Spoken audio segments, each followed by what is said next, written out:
Hey, everybody, welcome to the Santita Jackson Show here on AM 950 Radio, the voice of progressive Minnesota. I've got you all coming in from everywhere, and it is a joy to be with you. I just, with all of my heart, want to thank you for allowing me to share time and space with you.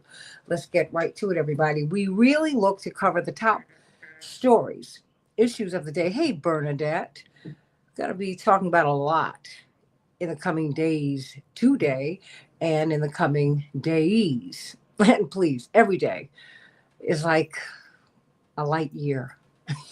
By the end of the day, you could have covered so many other stories. But there's a story that won't go away. Among them are our students, international students, who have seen America as a beacon of light, a beacon of liberty. And even as we have struggled, they see that as we have struggled, we have won these fights. My father said, if you don't fight, you're guaranteed to lose. But if you do fight, you just might win. And he said, as a matter of fact, by the way, we have never lost a fight that we have waged. The civil rights fight, we won. Ending slavery, we won. Winning the right for women to vote, we won. Opening up the doors of opportunity, we won. Opening up the doors of citizenship, we won. We keep winning all the time. But every action merits an equal and opposite reaction. It's an old law of physics. And so we're living in a time of tremendous backlash. And we're living in times that many of us thought we would never see ... again. Because we've had times in which we have interred people in concentration camps. We've had times in which we've enslaved people. We have had times in which we have, and we continue to criminalize people and villainize people. And that is what's happening to these international students. They're not being looked upon, frowned upon by the general population, but the power structure are going after them with a viciousness, with a fierceness. They're being deported. They're having their visas revoked. They are afraid. They are being approached on the street, in the lobbies of their residences, at home, by people who are masked, who are wearing hoodies, who don't identify themselves initially, and on and on and on. And many of the scholars are being taken to Texas and Louisiana, where we have some of the most dreaded prisons in the United States, and where we have these mass centers for deportation. Why are they being sent there? Why was Mahmoud Khalil sent to Louisiana? They could have sent him downtown in New York City. They could have sent him to Rikers. They could have sent him to New Jersey, but they sent him to Louisiana. Why?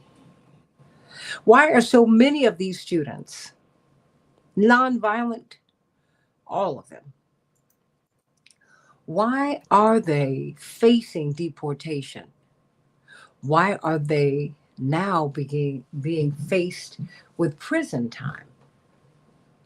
It seems that if you demonstrate, if you dissent in America today, Bryce Green, you could become a criminal.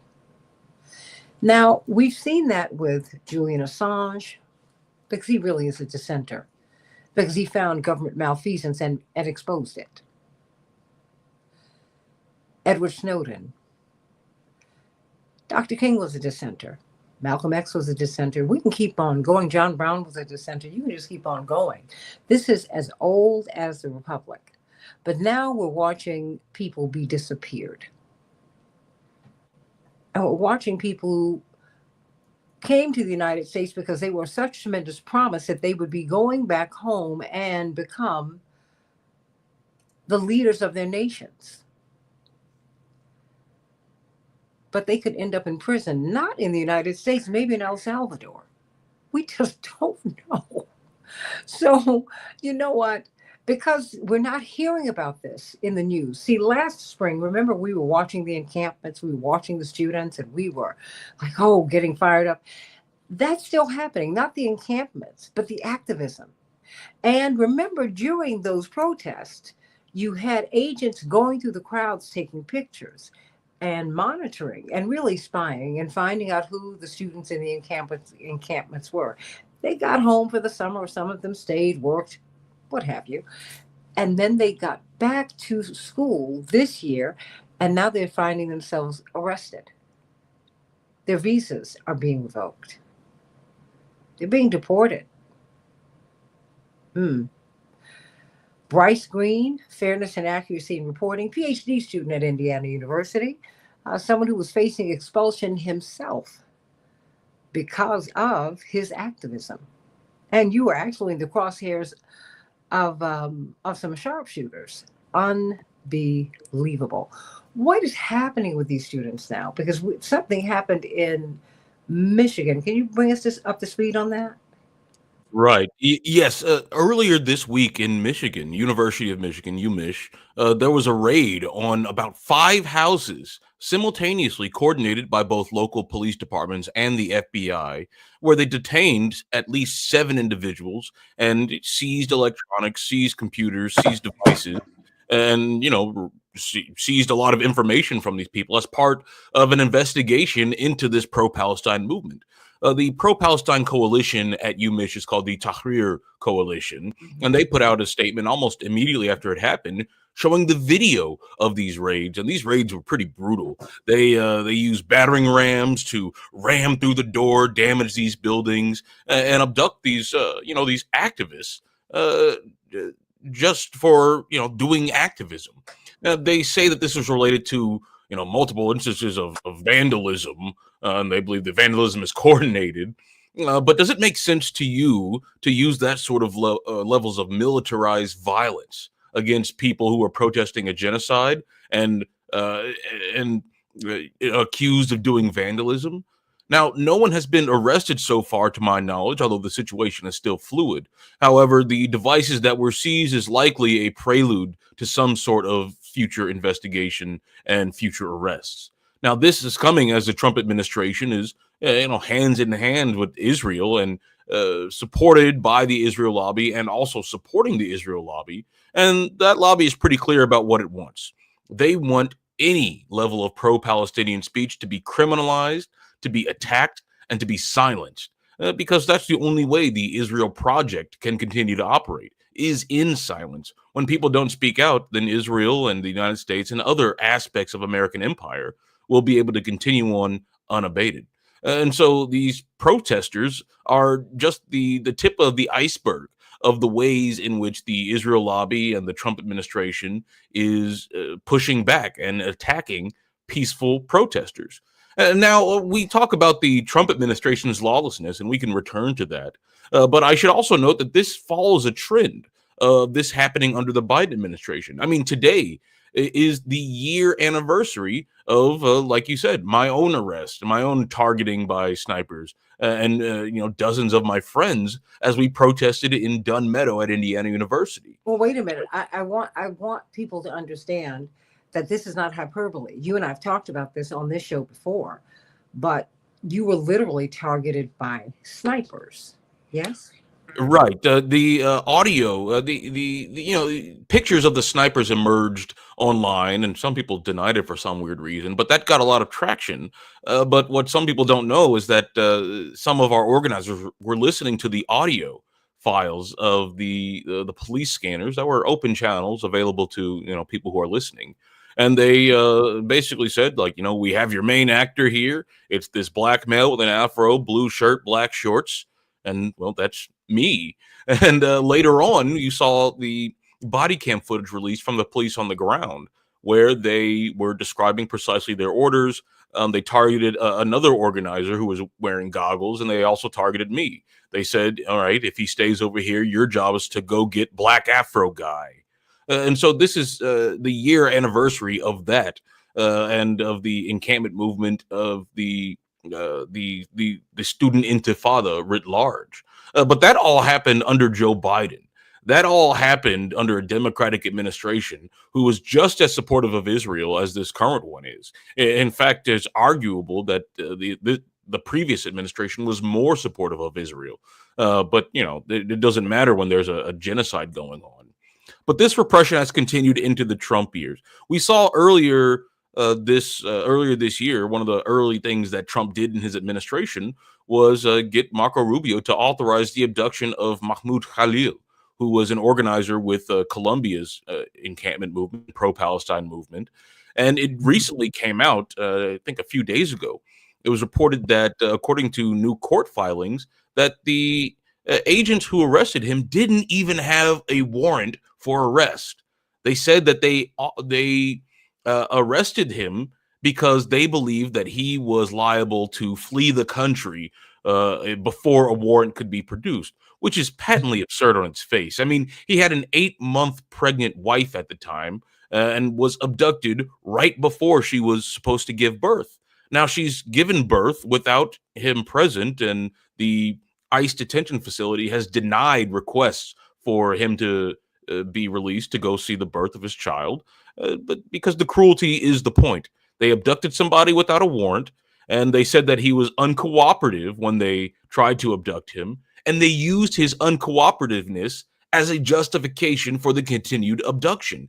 It's patently absurd, but this is what we're facing. This is what students, people who speak out against the genocide here in America, the land of free speech, so called, this is what we're facing.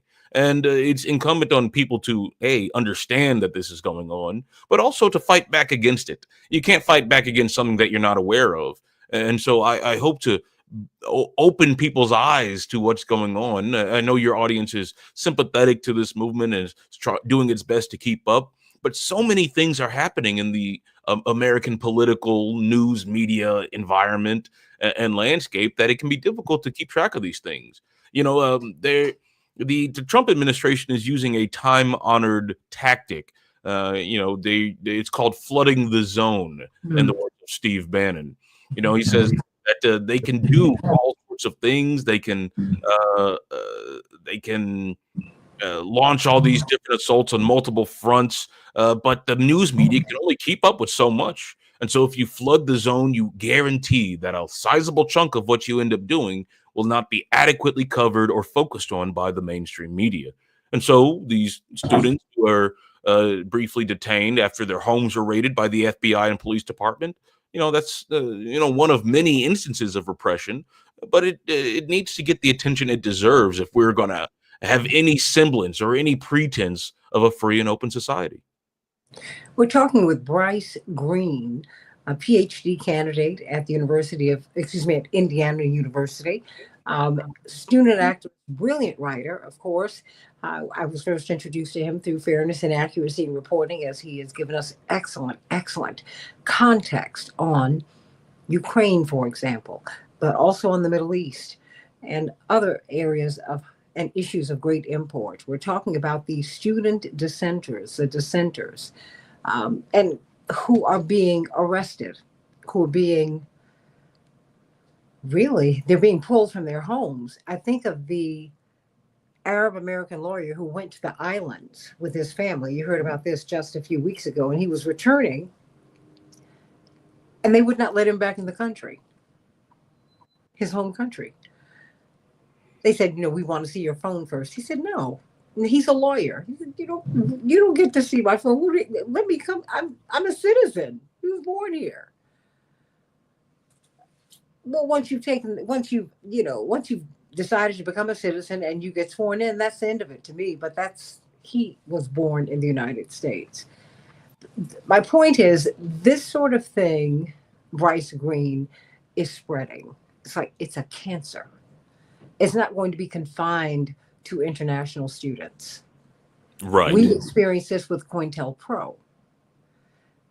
It's already spread because we are connected in ways that we could not even fathom 50, 60 years ago. So tell me, I mean, where do you see this going, even beyond the students, or do you see it stopping at the students? It's certainly not going to stop at the students, and it's not stopping at the students that we know about. I'm certain that there are many cases around the country in which students are being persecuted, abducted, or charged with, crimes and thrown in jail and given felony charges that we don't even know about. Because there's no media system that can keep up with the level of repression when you flood the zone in the way that is being done now. And so not only will it not stop with the students we know, it won't stop with the students. It won't stop with anyone. As you just mentioned, that doctor who was, I believe, at Brown Mhm, University. mhm. Uh, yeah, he was just deported. He had a valid visa, but as we've seen, the State Department can summarily revoke these visas. If Marco Rubio decides, then someone of that status can be removed from the United States. Now, the court system has fought back against this, and I'm not a major enthusiast about the state of our court system or our judicial system, but I give credit where credit's due. And after a lot of pushback from this judicial system, the Trump administration actually reversed the removal of 1,500 visas from the United States, which is a positive thing, but it's certainly not enough.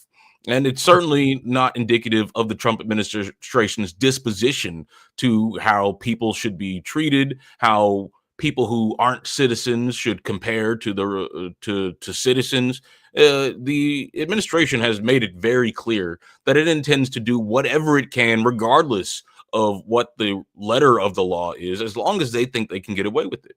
In this case, maybe they thought they couldn't get away with as blatant a violation as revoking these 1,500 visas were, but they're of course trying other things.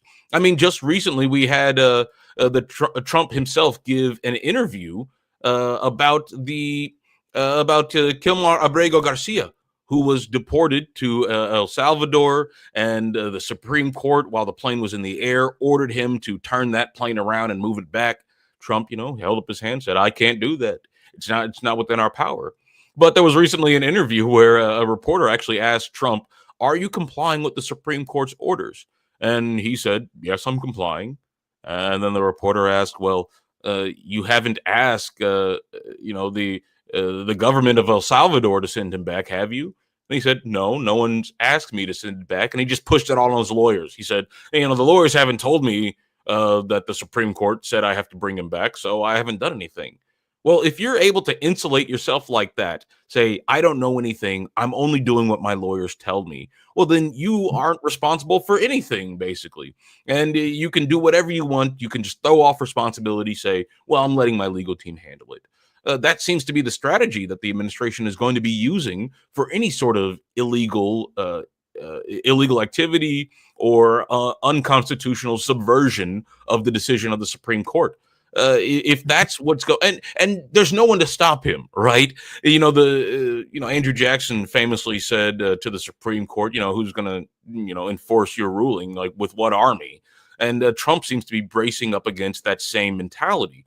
When you have no way of enforcing the Supreme Court's dictates, then you effectively have undermined the Supreme Court and the rule of law in general. And that's what Trump has been doing. Now, again, not to cast Trump as some unique figure in the destruction of the rule of law. I mean, keep in mind that every modern president has been very, very dismissive of the rule of law. You can see that in our Mhm. wars, the way that we handle economic sanctions. If the rule of law actually mattered, if this rules-based international order that they like to talk about actually existed, well, we'd have to turn to our Constitution and look at the Supremacy Clause, which says that any treaty that this government legally enters into is the supreme law of the land. And that, of course, includes the UN Charter, which forbids the use or threat of force to achieve geopolitical ends. Well, what is the American military for? What have we been doing with that military for the last, 100+ years? We've been using and threatening military violence in order to achieve geopolitical ends. Totally illegal. But Congress has not said anything, and the Supreme Court doesn't seem to care about it. So there goes the rule of law. And it's only a matter of time until the sorts of violations that the Trump administration is getting into and that the Biden administration was party to are also normalized as part of a lawless consensus among the American ruling elite. And abducting the immigrants, shipping them off to El Salvador, abducting even citizens and saying that they can't prove that they're citizens. I mean, it's exceptional now, but if this continues, it will become normalized. And then, you raise a stink about it, and some will say, well, that's how it always is. The same way they do when you talk about the Supremacy Clause and America's War Powers Act. Like if you even go to a major media outlet and say, hey, here's a big story, America has been violating the law for decades and decades and decades, killing millions and millions of people. That's not even a story to them. That's just Tuesday. This is normal. This is what the American empire is supposed to do. So now you're seeing all these stories about Trump is breaking the law, that they're abducting immigrants, where's due process? But if this isn't stopped, well, then those stories are going to go away, and it'll no longer be exceptional. It'll be normal. Well, where's due process? Where's democracy? Well, we're still waiting on it to arrive. Exactly. Wait, everybody. And nobody can be free. No one can really have a truly democratic government until the least of these have them as well. So when you look at, it's hard to believe it's been several years since we've been over there. When you see that, um, do you see is there anything that makes you hopeful now? Absolutely. I'd say that the biggest hope for the future of this country is the younger people, the younger generation who is getting organized. I've had the privilege of working with a lot of undergraduate students who are motivated and dedicated to the cause of Palestine, but not just Palestine, for making a better world. The cause of international solidarity, the cause of workers' rights, the cause of anti-war, the cause of social justice. This generation, unlike any other generation before it, seems to be more active and more engaged and has tools that the earlier generations could never even dream of. And so that gives me hope. The fact that we're seeing a mass mobilization on this scale, with the repression that we've seen on this scale, and the students are still steadfast, that gives me hope. And I think it should give others hope as well.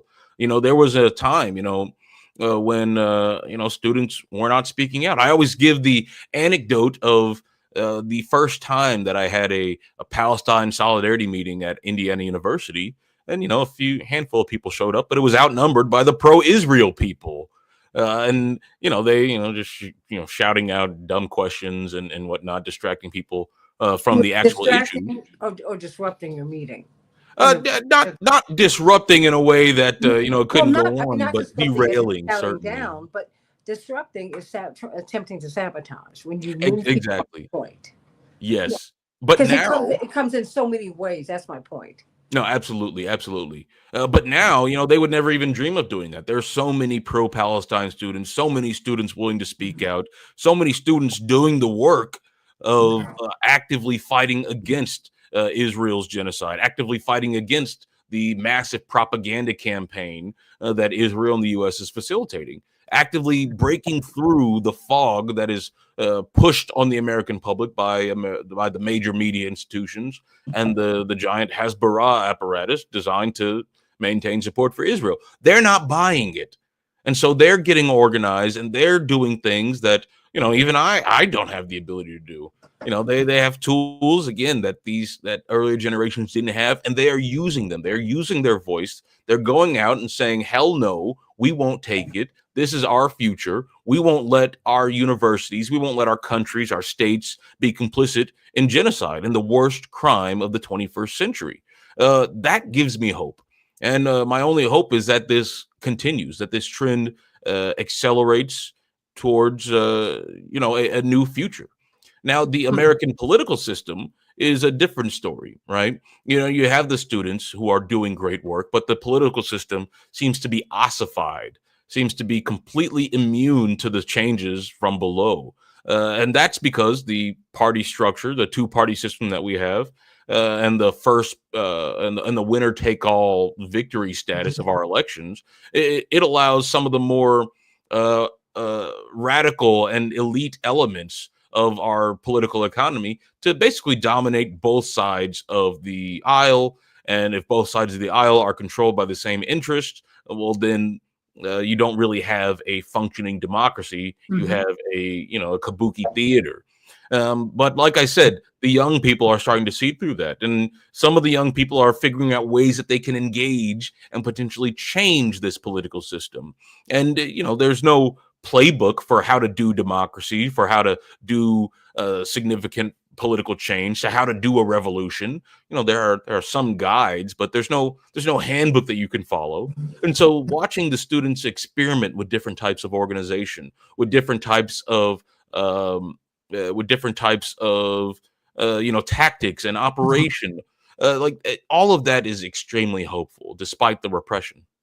Is there, for the students who have been arrested, who've been sent to Texas and Louisiana, and more of them are being sent to those two systems. These are private prisons, many of them, Bryce. So they play by their own rules. Remember, if you get a government contract, you can now legally segregate. You can have a colored water fountain now. I mean, we don't know what's happening to these people down there. Is there anything that we can do to prevent people from being detained anywhere in the United States? The biggest thing that you can do is teach people what their rights are. The fact is that most police, most law enforcement officers are only vaguely aware of what the actual law says. The law does not allow people to simply be abducted because some officer says so. They have rights. There's information that you don't have to give. There's information, and it varies by state to state. So you should contact your local ACLU, go to their website, contact your local National Lawyers Guild chapter, put together these know your rights trainings, because that's the lowest level, but some of the most effective ways that you can resist this sort of violence that's being done on the most vulnerable of us. And beyond that, it's a political question, right? No amount of knowing your rights will protect you from an administration or an executive or a state apparatus that doesn't care about your rights. That says that you can be deported to El Salvador, and even if the Supreme Court tells you to send them back, then that's not. They don't have to do it. If that's the case, then your rights don't mean anything, and all the know your rights in the world won't save you. And so the question is political. How can we politically mobilize ourselves to be able to combat not only the radical Republican, off the spectrum fascists, but also the complacent, waste of space Democrats who do nothing but enable these people? How can we combat both of these tendencies? Now, I don't have a clear answer to that. I have, maybe some light suggestions, but the answer to our problems is political, and it's always what it has always been. It's to get organized. If you're atomized, if you're just posting through it, if you're sitting here listening to this, but you're not involved in any of your church or voluntary organization or community efforts, well, it's time to change that. My own mother has been talking more about getting involved with some of the leftist organizations that are around where she lives, because she's seeing what's going on, and she hasn't. She's not an activist. She's not running around with a megaphone and getting arrested at places, but she sees what's going on, and she's asking, "What can I do to at least push back against it, if not fully divert ourselves away from this?" If this path is available to us, we have to find it. Otherwise, the entire country is doomed.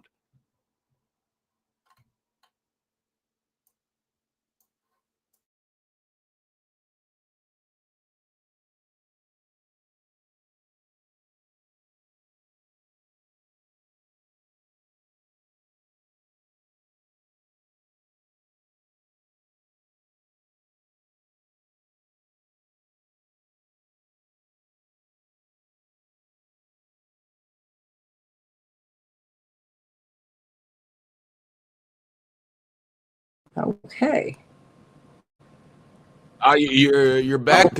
We're back. Here All there right. for a So we're second. going to pick up.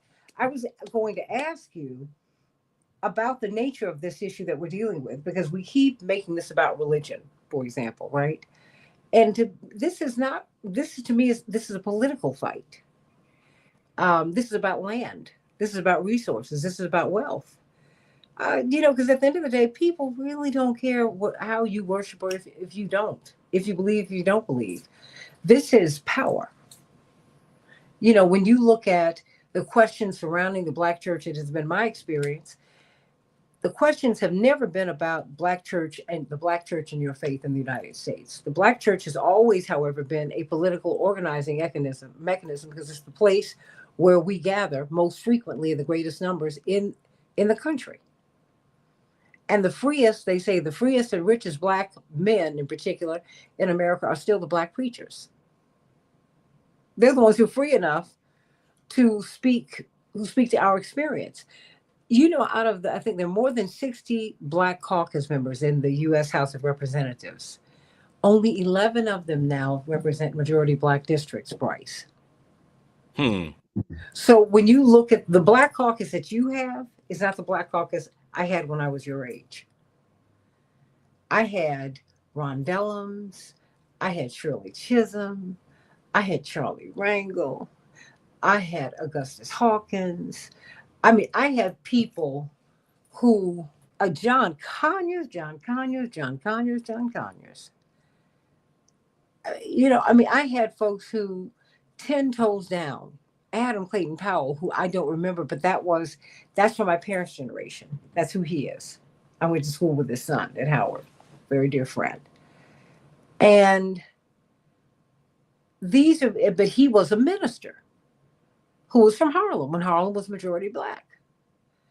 And he was the senior pastor of the most prominent church there. And the people sent him there. Even when Congress kicked him out, they kept sending him back because they were like, no, you don't determine who speaks for me. Everything that he's doing, we sent him there to do. And I think we need to really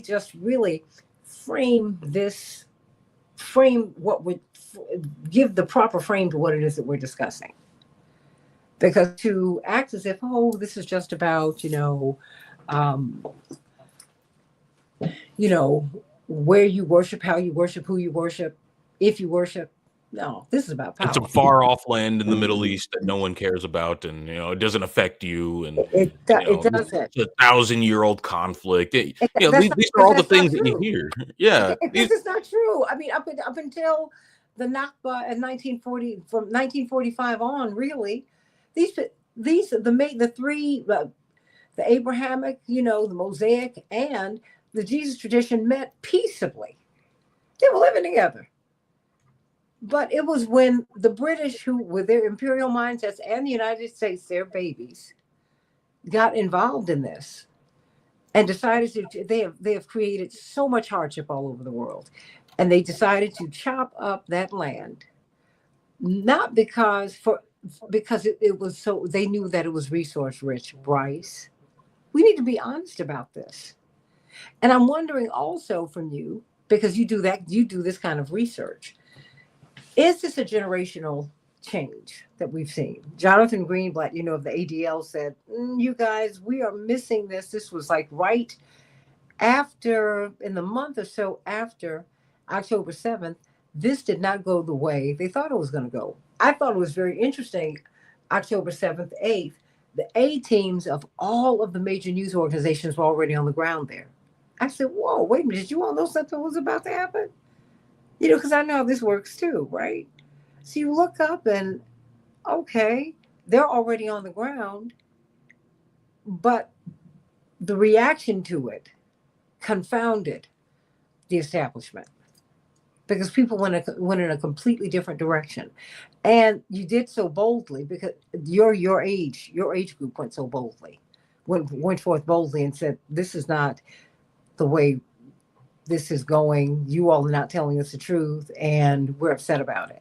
You all completely changed the game on this, Bryce. Right. I mean, just as my parents did with the sit-in movement. That too was, there was a tectonic shift. I mean, when you send your child to college And you know they're facing death when they start to sit at these counters because they're going to be arrested and they're going to get disappeared because we've been doing that for a long time here too. So I mean, since we're not living something new, Bryce, we're unearthing things that we really, I guess, dragons that we had not slayed, right?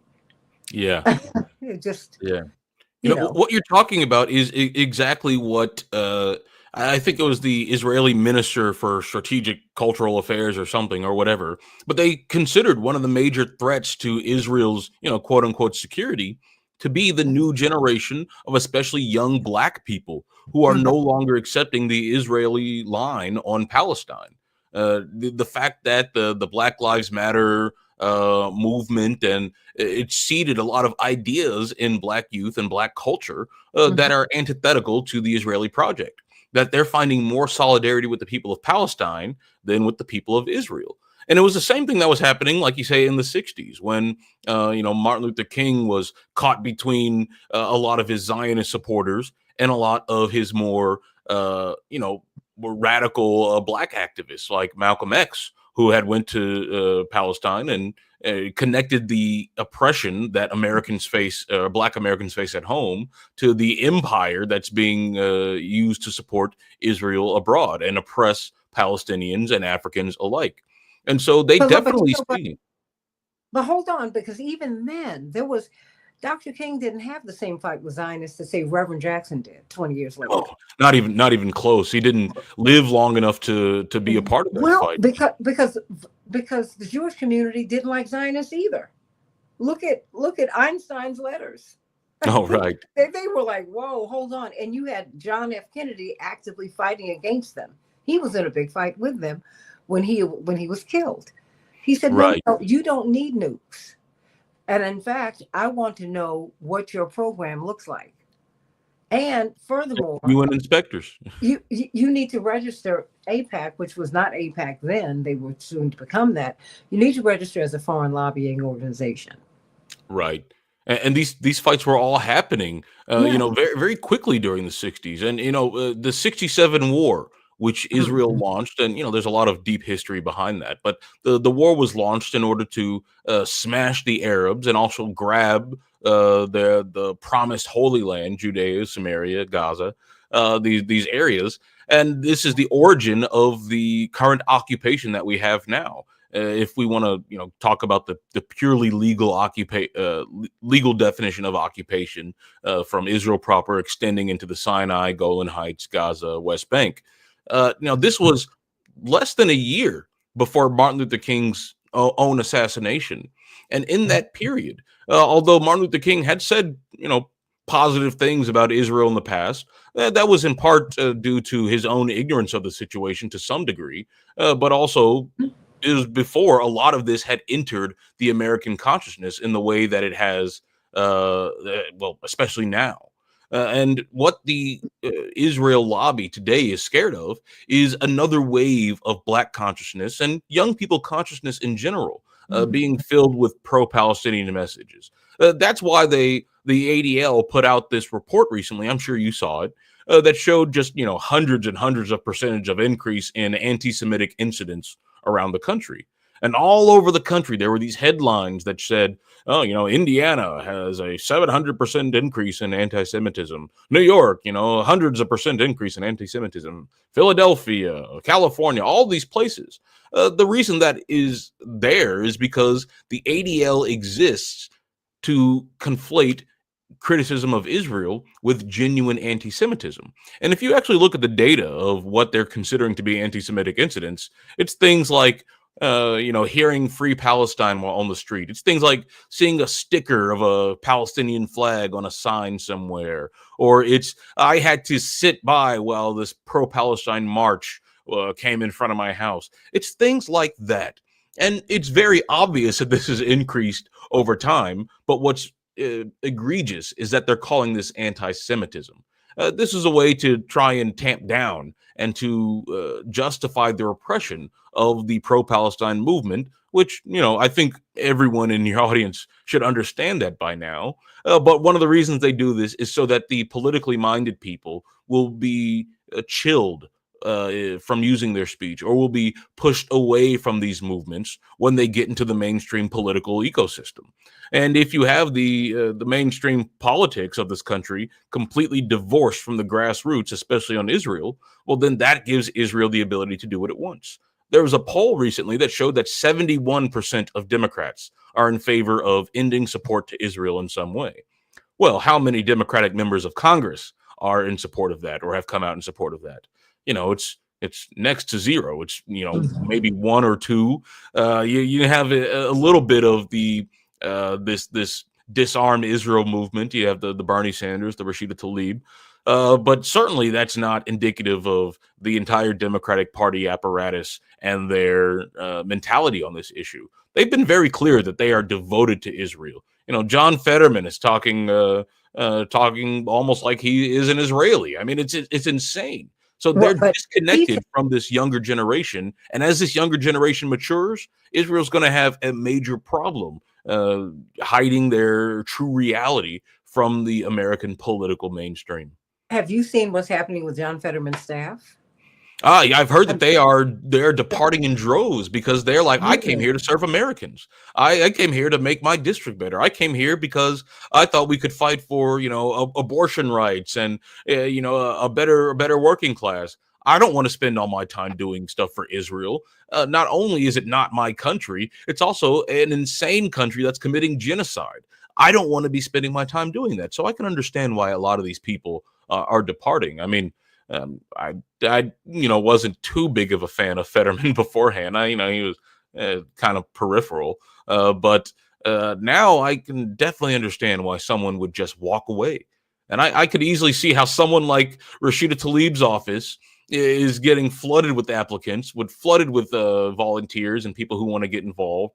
Whereas these, genocide supporters, they're losing the younger generation. And that is going to continue as long as this younger generation has its voice, has its conscience, and has, again, these tools that I'm talking about to communicate outside of the political mainstream.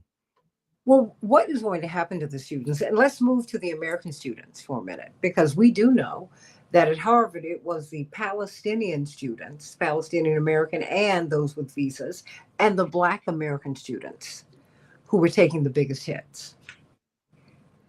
What do you think is going to happen with them? We know that the young woman who headed the uh, the law students, she was head of the law students at NYU's law school, one of the top law schools in the country.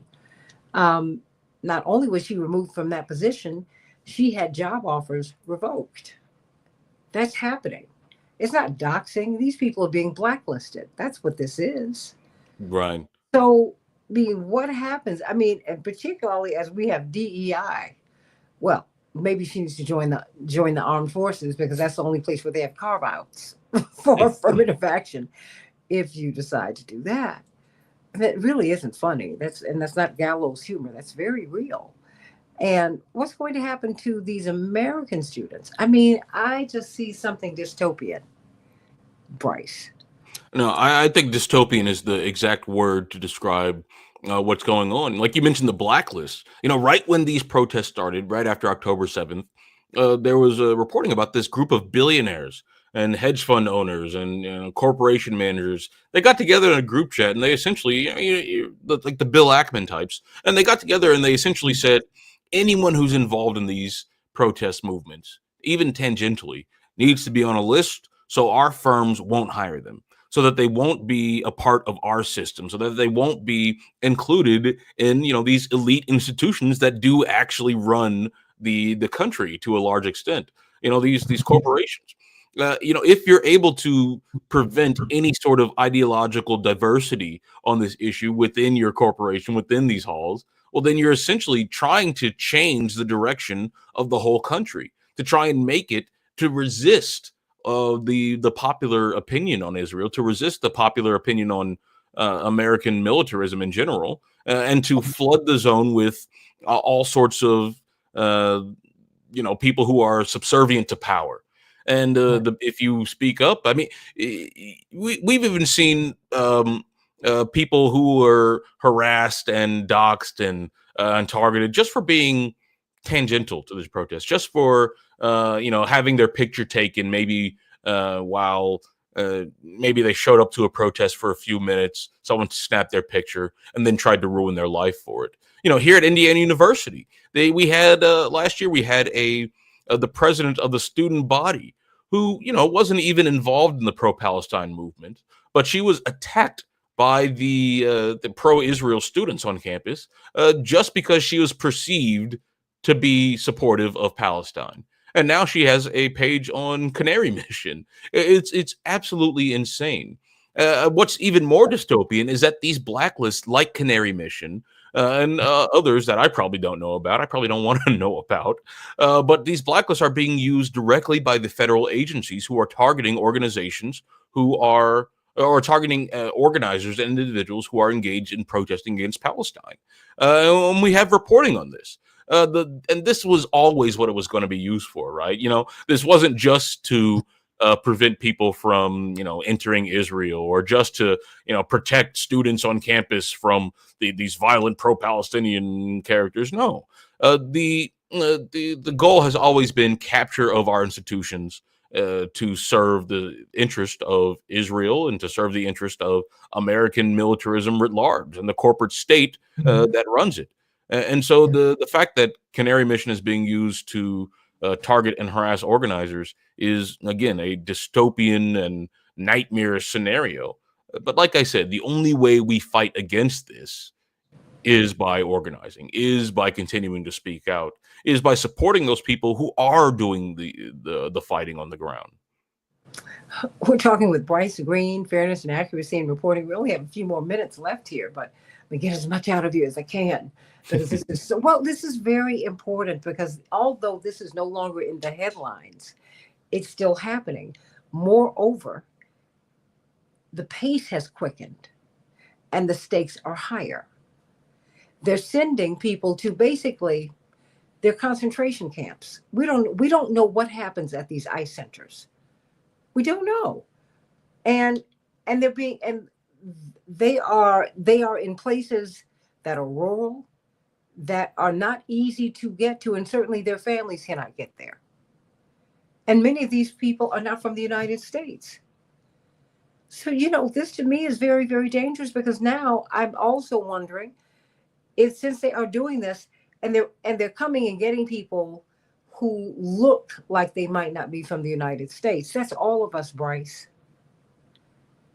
You can walk up and down the streets of New York and people will speak another language to you. It happens all the time. So don't act like we are not the world. We are living in we're living in times. I'm not a fearmonger. I believe in God, because I know that we were brought for such a time as this. And I know that we can handle this. I know that we can. And I know that we are now having to look and make a decision about what we are, who we're going to be as American citizens, as citizens of the United States. We're 250 years old next year, which is not a lot of years, I would say, in the grand scheme of things, in the grand scheme of nations. No, we're very baby. young. We're babies. That having been said, empires generally go asunder after 250 years. So don't let this 250 year birthday, don't be unmindful. I mean, a lot of things are unfolding right now, Bryce. A lot of things. And I think that we've got to ask and answer fundamental questions about who we are.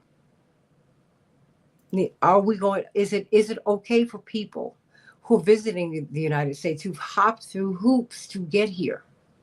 No one just gives you a green card. You just cannot. My sister is teaching. She's a professor over at university in Japan.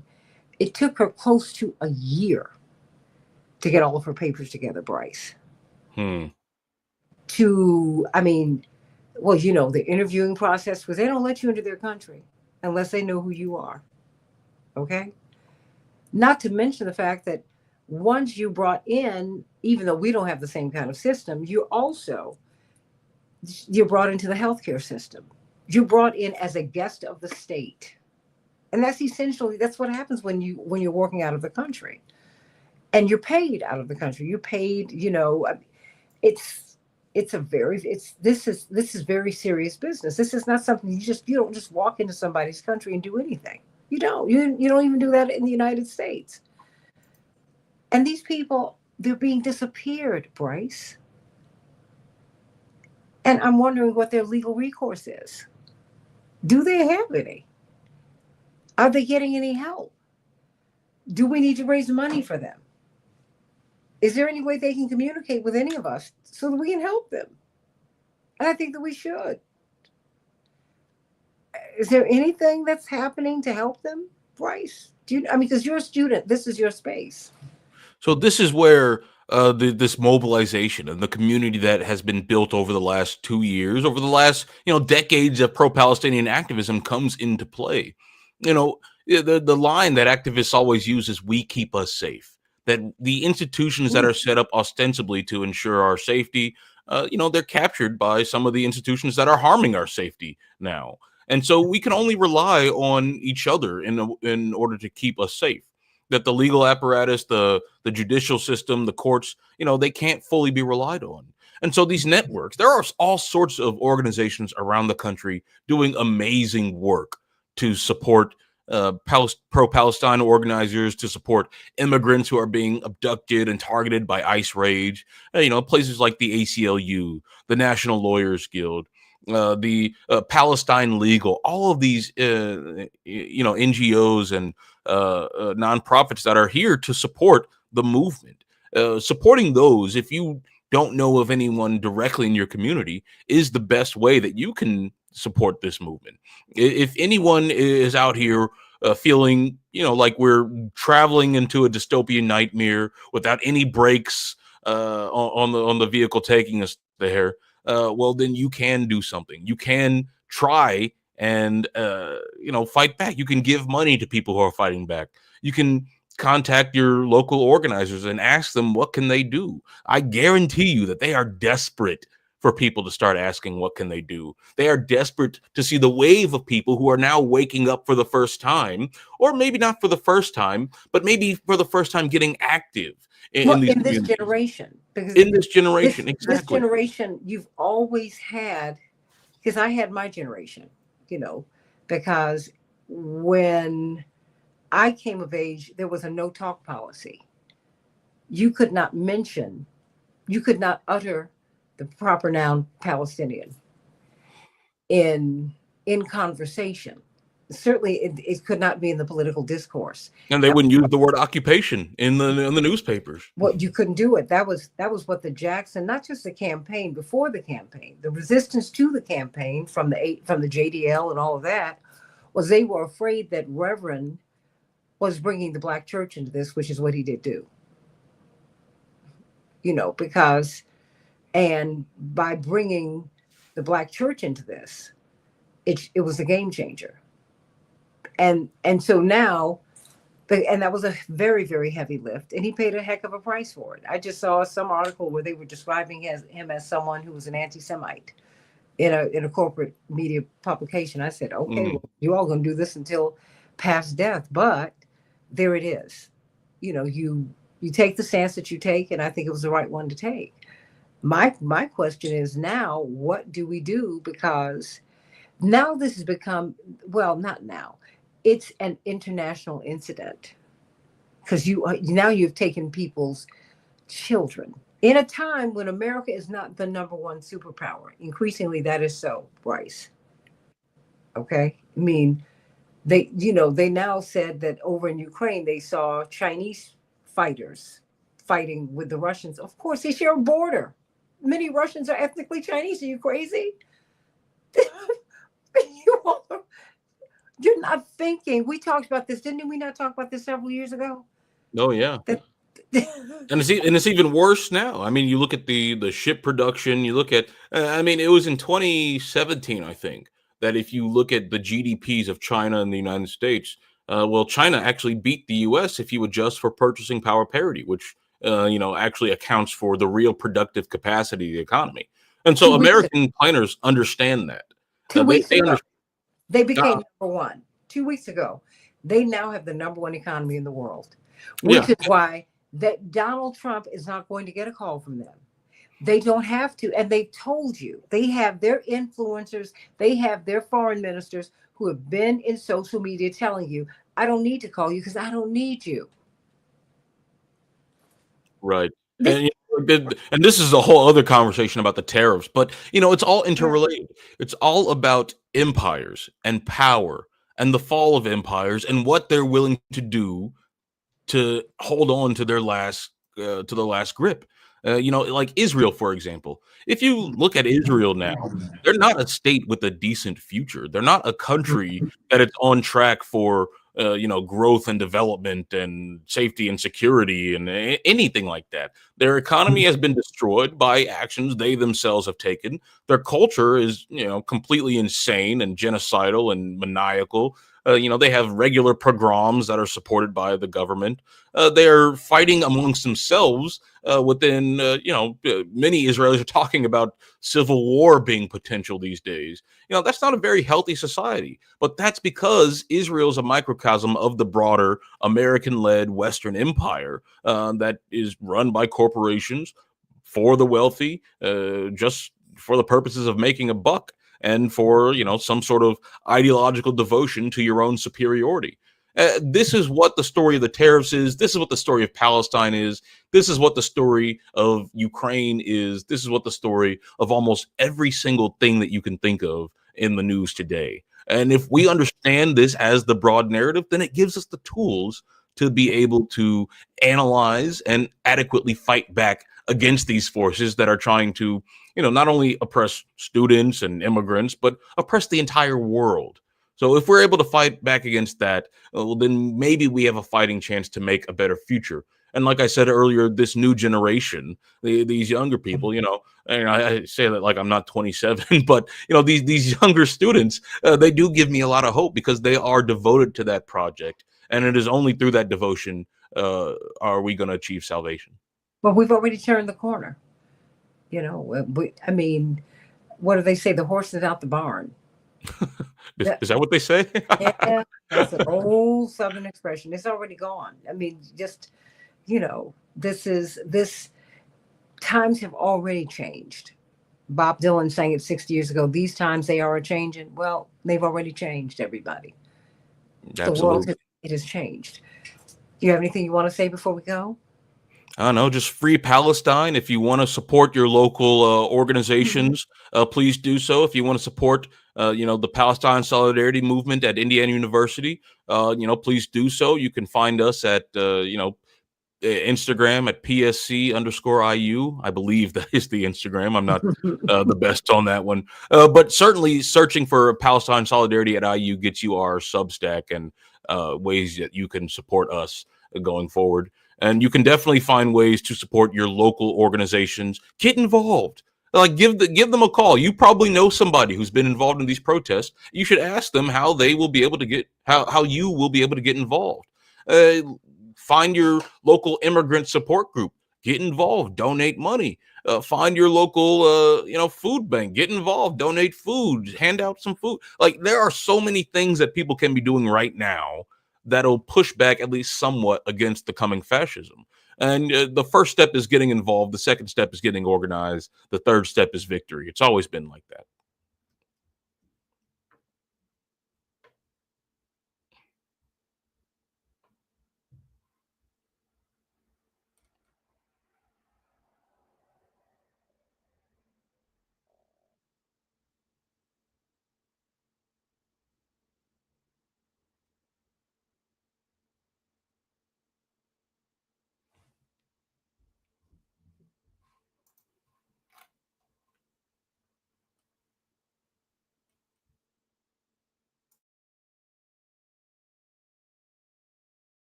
I will say this as we go.